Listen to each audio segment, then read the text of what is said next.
السلام علیکم معزز ناظرین، اگر آپ ہمارے چینل میں نئے ہیں تو ہمارے چینل کو سبسکرائب کر دیں تاکہ ہر نئی آنے والی ویڈیو کا نوٹیفیکیشن آپ کو ملتا رہے۔ حضرت ابو عیسیٰ مغیرہ بن شعبہ رضی اللہ تعالیٰ عنہ سے روایت ہے کہ نبی اکرم صلی اللہ علیہ وسلم نے فرمایا،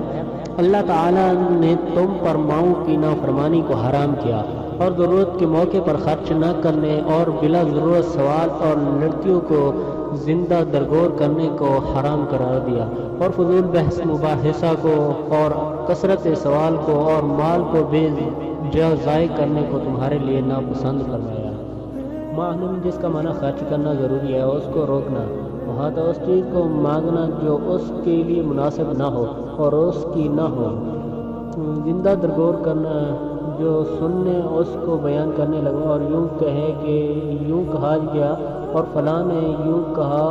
حالانکہ اس کو اس کے صحیح غلط کا علم نہ ہو اور نہ اس کا گمان غالب ہو، اور آدمی کے جھوٹا ہونے کے لیے اتنی بات ہی کافی ہے کہ ہر سنی سنائی کہہ ڈالے۔ مال کا ضائع کرنا، فضول خرچ کرنا اور اس کا ان مقامات پر خرچ کرنا جو نامناسب ہیں اور آخرت و دنیا کے معاملات سے ان کا تعلق نہ ہو، اور حفاظت کی حتیٰ لا مکان قدرت کے باوجود حفاظت نہ کرنا، کثرت سے سوال کرنا، مراد یہ ہے کہ جس چیز کی ضرورت نہ ہو اس میں بہت اصرار کرنا، اور اس باب میں اور روایت میں یہ بھی ہے کہ اس سے پہلے باب میں گزر چکی ہے، مثلا حدیث وقت من قطع کا اور حدیث من قطعنی قطعہ اللہ۔